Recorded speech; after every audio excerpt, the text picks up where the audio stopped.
Hello, this is Jennifer Waymark, and you're listening to an Oshawa Museum podcast. This podcast series aims to actively promote awareness and appreciation of our community's history, highlighting remarkable artifacts, documents, photographs, or events from our past. We hope you enjoy the podcast.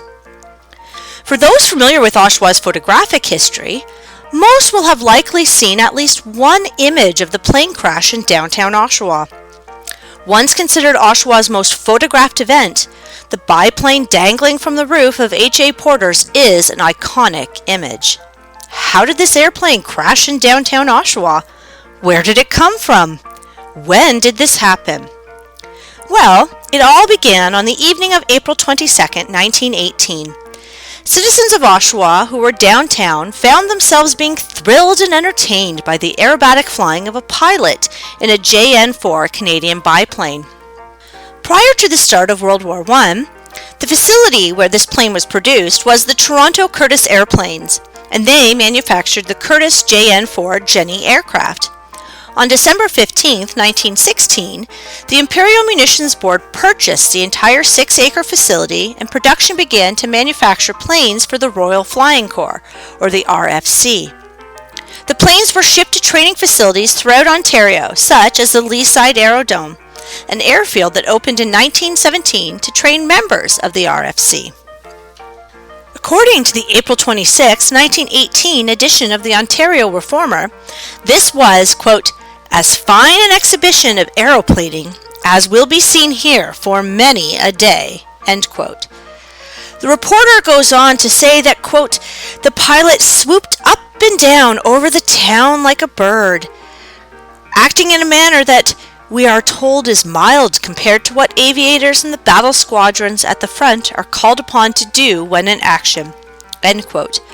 On April 23, 1918, the Globe reported that the pilot was, quote, entertaining practically the entire population of this town with his various stunts, looping the loop, figure 8, flying upside down, end quote.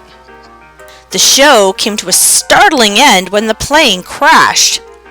There were conflicting reports as to what exactly went wrong. According to the Reformer, something went wrong with the engine. The pilot attempted to land the disabled plane on King Street, but was unable to do so due to the power lines.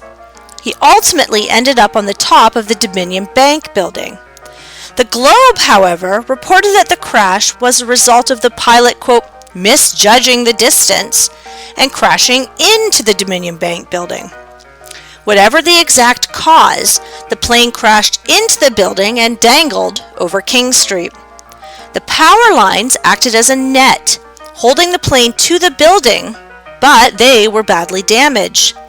The crash resulted in power being lost to both Oshawa and Whitby.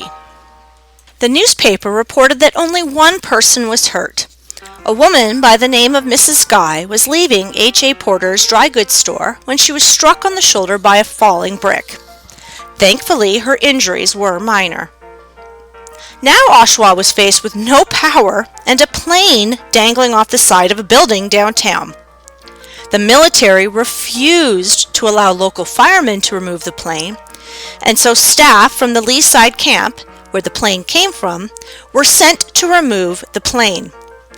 The removal of the plane began with ropes being tied to secure the fuselage, and then the wings were removed. The fuselage was then lowered down to the street. Both the Reformer and the Globe say that the pilot refused to give his name. The Toronto Daily Star, however, reported that the actions of Cadet Groom of the Leaside camp would be investigated by the Royal Air Force. This incident occurred during wartime. World War I was raging on across the Atlantic, and it was the first major conflict where skies served as battlefield.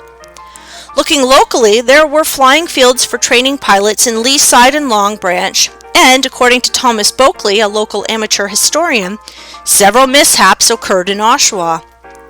The Oshawa Museum's archival collection features not only photographs of the infamous Four Corners crash that we talked about today, but also of a crash that occurred in 1916 at Alexandra Park. a plane that landed on the lawn of Parkwood, and a crash at the golf links on April 28, 1918. While it may no longer be Oshawa's most heavily photographed incident, 100 years have passed and the Four Corners plane crash remains a captivating story from our past. This has been an Oshawa Museum podcast. Thank you for listening. If you enjoyed this video, be sure to check out our other historical video podcasts and subscribe to our channel.